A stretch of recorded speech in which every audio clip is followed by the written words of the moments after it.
a frail 11-year-old boy with severe asthma, stranded in the rugged wilderness of the Rocky Mountain foothills for over 30 miles alone. He survives not only the harsh terrain, but also encounters with mysterious animals that seem to watch him.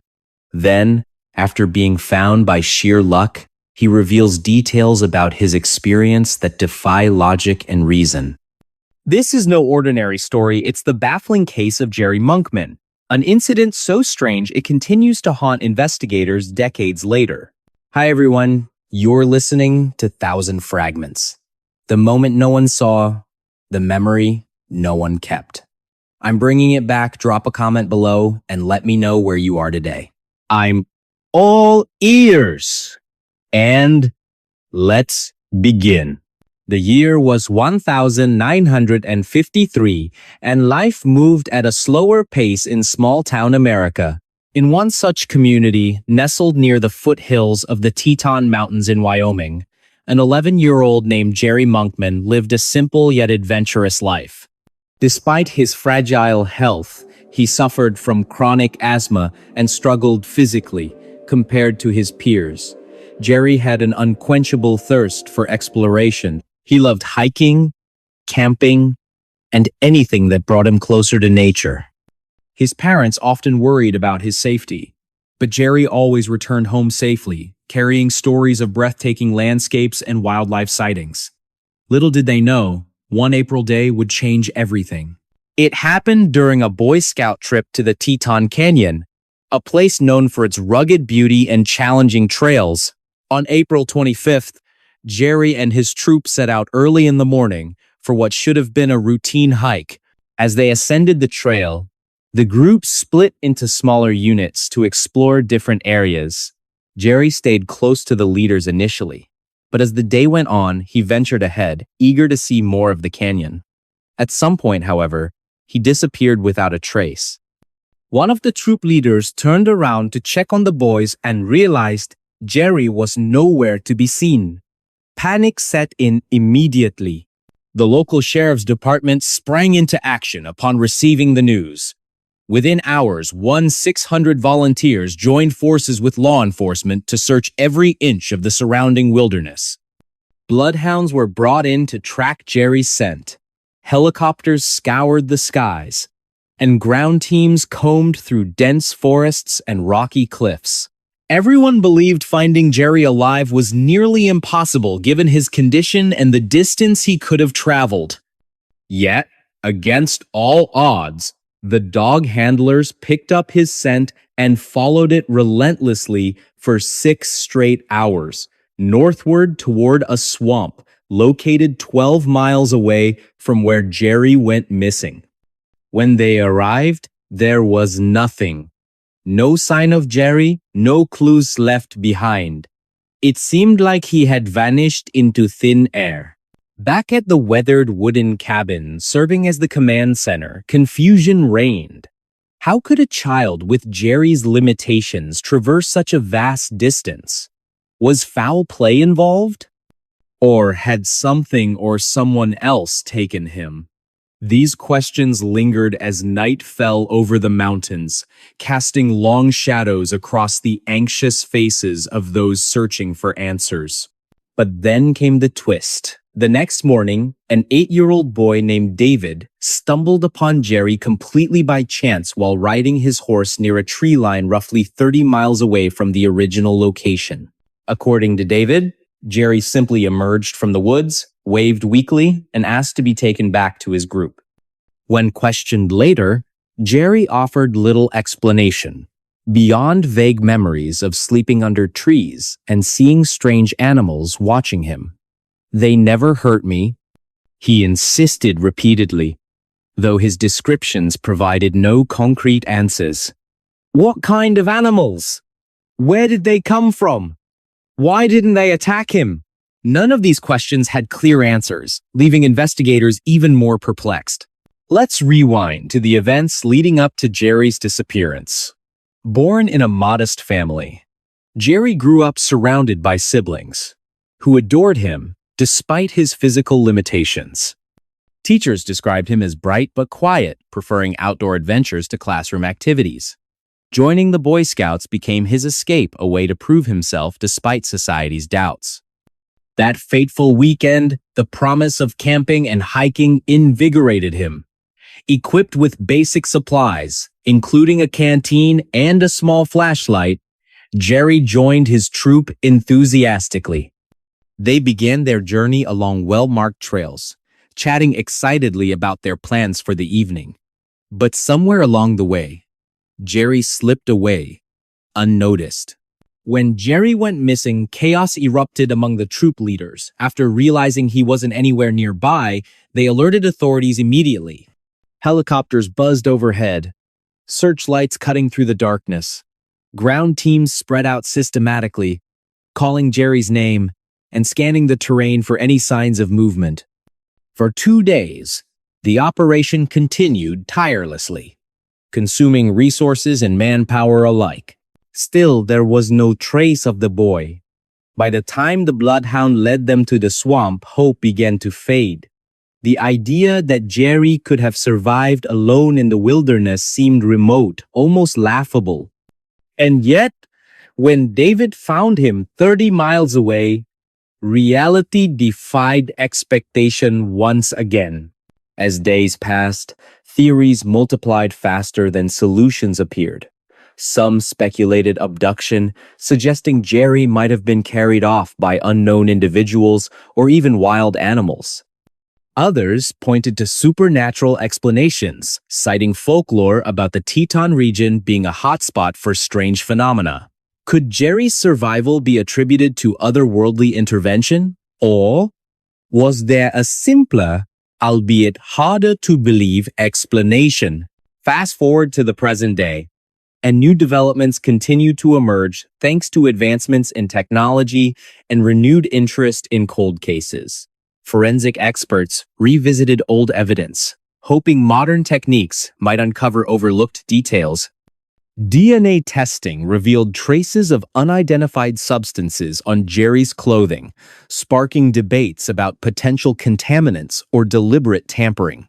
Meanwhile, geographers mapped Jerry's supposed route using satellite imagery, concluding that covering 40-plus miles in such a short time frame required superhuman endurance or assistance.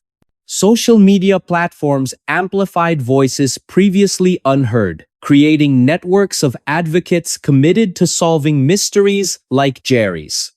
Among them was Brian Carter, a computer programmer turned amateur sleuth who applied advanced algorithms to decode patterns hidden within archived reports.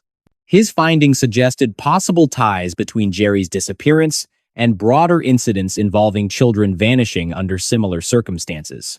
Could Jerry's case represent part of a larger pattern, or was it truly an isolated incident? Amidst growing public fascination, documentaries and podcasts dedicated to exploring Jerry's story gained traction. Hosted by investigative journalist Linda Hayes, the series Into the Wilderness combined archival footage, expert analysis, and newly uncovered evidence to paint a vivid picture of the era. Episodes examining societal factors contributing to Jerry's disappearance resonated deeply with viewers navigating their own uncertain times. Could something like this happen today? Linda asked rhetorically during the season finale. Her words lingered in listeners' minds long after the final episode aired. Despite these efforts, fundamental questions remain unanswered. What caused Jerry to travel so far so quickly? If he encountered animals, why weren't there signs of struggle or injury?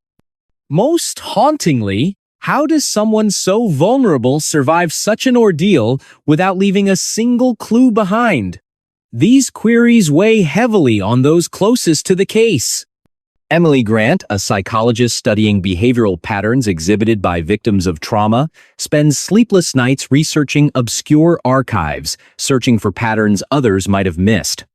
Even casual observers feel drawn into the vortex of uncertainty surrounding this infamous tragedy. In recent years, forensic genealogy techniques identify distant relatives linked to DNA profiles discovered near Jerry's original disappearance site.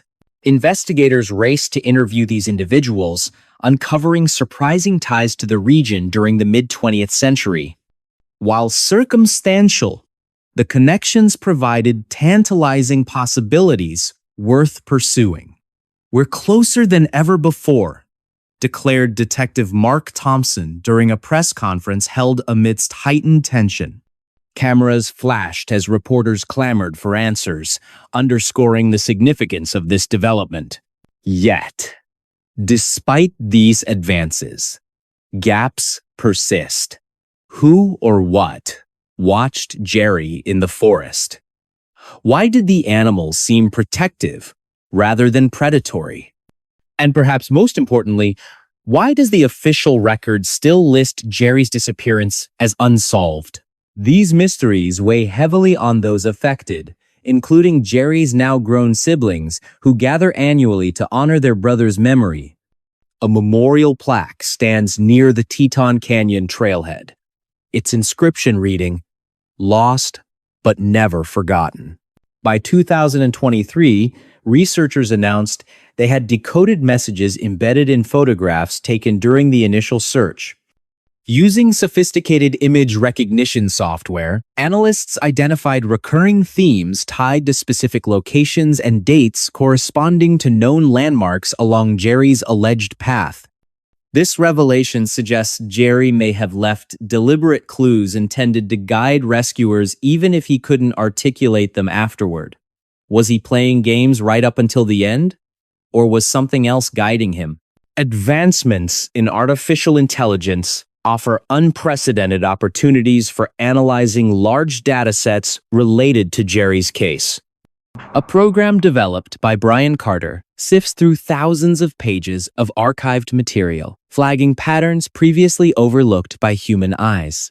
His findings suggest possible ties between Jerry's actions and broader criminal networks operating throughout the Rockies during the 1950s. Are we looking at isolated incidents or part of something larger? Brian asks during a live Q&A session, drawing nods of agreement from participants. The atmosphere shifts dramatically as public interest in Jerry's case grows once again. Social media platforms buzz with theories, some credible, others far-fetched, yet all contributing to a global conversation about justice and accountability.